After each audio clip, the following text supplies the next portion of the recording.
Bonjour et bienvenue dans cette nouvelle vidéo. Moi c'est Pauline et je suis consultante en connexion animale et reconnexion à soi. Dans cette vidéo, je vais te parler de deux types de connexions que l'on peut faire avec les animaux. Tout de suite après ça.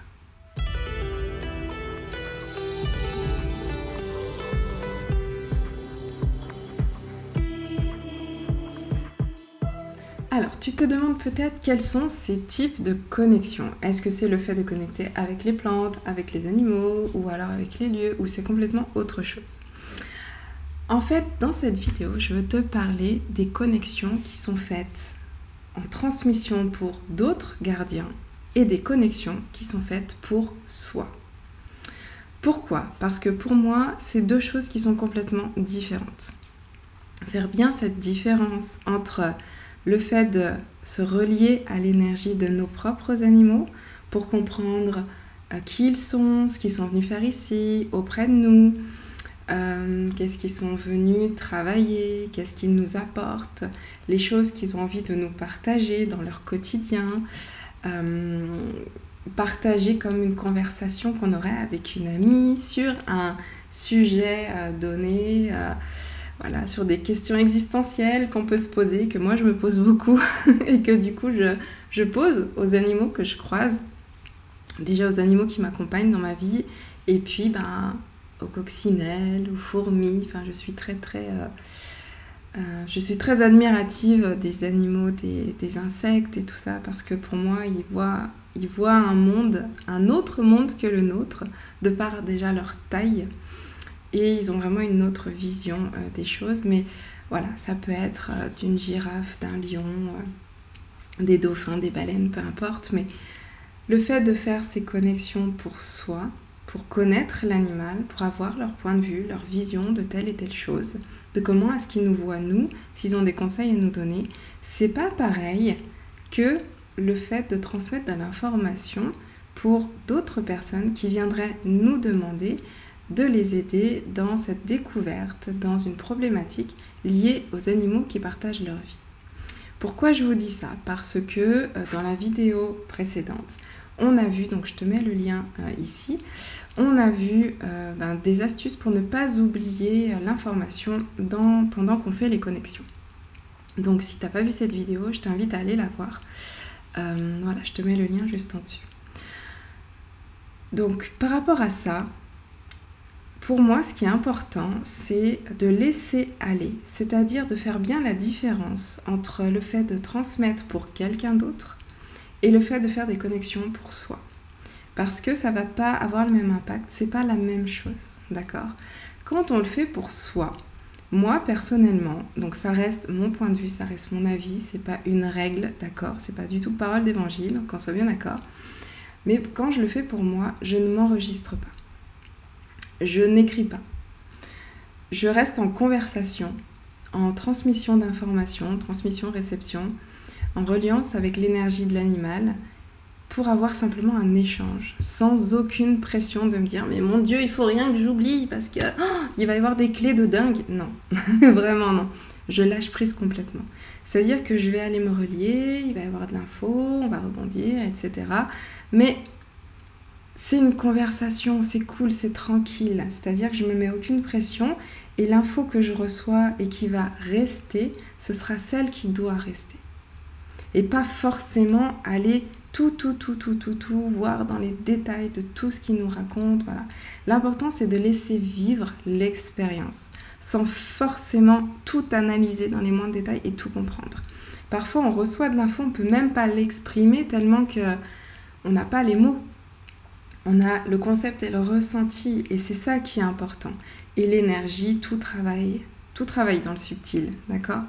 Donc des fois, c'est bien aussi de lâcher prise sur le fait de vouloir tout comprendre et tout contrôler, ok? Dans ces séances, parce qu'en fait, la connexion, on ne contrôle rien. Par contre, à l'inverse, quand on fait une séance pour quelqu'un d'autre, c'est-à-dire que ça va être de l'information qu'on va avoir qui ne nous appartient pas. Donc ici, on est dans un détachement et dans un lâcher-prise aussi, mais c'est important de transmettre. Bon, après, ça peut être une croyance aussi, que ce soit important de transmettre dans les moindres détails toute l'information. Mais du fait que la personne vient nous voir et nous demande, pour moi, du moins, il est important de faire en sorte de ne rien oublier pour justement transmettre. Et à partir de là, oui, on peut écrire, on peut s'enregistrer. Moi, je fais les séances via Skype directement quand les personnes ne sont pas dans ma région, via Skype directement pour pouvoir enregistrer la séance et avoir cet échange avec l'autre pour qu'il puisse aller poser des questions qui vont me permettre d'aller voir encore plus loin avec l'animal. Et le fait d'avoir enregistré cette séance va permettre aussi plus tard de réécouter cet audio au gardien qui va pouvoir le réécouter l'audio, réécouter la vidéo plus tard et comprendre d'autres choses et peut-être se rendre compte que tiens, pendant la séance, il n'avait pas entendu ça. Et maintenant, il est prêt à l'entendre, donc il va l'entendre dans la vidéo ou dans l'audio. Voilà, donc en fait, il faut bien faire cette différence, je pense, entre les connexions. Donc c'est ça, ces deux types de connexions. C'est-à-dire les connexions pour soi, qu'on fait dans la vie de tous les jours, avec ses propres animaux, avec des animaux sauvages, voilà, en tirant des cartes, en s'entraînant, etc. Et où là, on est dans un lâcher-prise, une réception, où on est infusé par l'information, sans pression. Et le fait d'avoir cette connexion pour d'autres personnes, d'autres gardiens, où là, c'est bien d'avoir un support qui permet à l'autre de se souvenir de ce qui a été dit. Et nous, ce qui est important, c'est de lâcher prise ensuite sur ce qui a été dit, parce que ça ne nous appartient pas, ça appartient au gardien et à l'animal, et de faire, hop, ce truc de dire, ok, maintenant que la séance elle est finie, c'est fini, et il n'y a plus pas besoin de garder en soi l'information. D'accord? Donc ça, c'est mon point de vue, ok? Ça reste ma vision des choses, ma vision de mes pratiques que je fais. Donc j'espère que cette vidéo aura pu t'éclairer sur peut-être toi qui es en train d'apprendre la connexion, qui le fait pour toi-même ou qui le fait peut-être pour les autres. Fais bien cette différence et ne te mets pas de pression quand c'est pour tes animaux. Sachant qu'ils sont toujours là, qu'ils sont auprès de toi, que tu peux leur reposer même la même question, c'est pas grave. Voilà, ils vont te répondre, etc. Il n'y a aucune pression à avoir quand c'est avec ces animaux, quand c'est des connexions pour soi-même. C'est différent qu'avec de transmettre pour d'autres personnes. Voilà. Donc voilà, j'espère que cette vidéo t'aura plu, aura pu permettre encore de te donner quelques clés dans cet apprentissage. Et puis si tu as d'autres choses à me dire, à rebondir par rapport à ces deux types de connexions, que tu t'étais pas vraiment posé la question ou au contraire c'est ce que tu fais naturellement, eh bien partage-les dans les commentaires. Ça peut, comme on dit, ça peut aider d'autres gardiens. Pour moi c'est important de travailler en communauté. Donc voilà, et puis écoute, si tu es dans l'apprentissage, si tu as besoin d'un point, on peut faire un point téléphonique sans souci, il y a tout marqué dans la description. N'hésite pas à me contacter ou à aller voir les différentes formules que je te propose, que ce soit l'abonnement à 5 € par mois pour t'exercer chaque mois en connexion, en ouverture intuitive ou d'autres packs un peu plus en détail pour apprendre une pratique spécifique. N'hésite pas à aller voir sur mon site. En attendant, je te souhaite une très très belle journée et à très vite dans d'autres vidéos.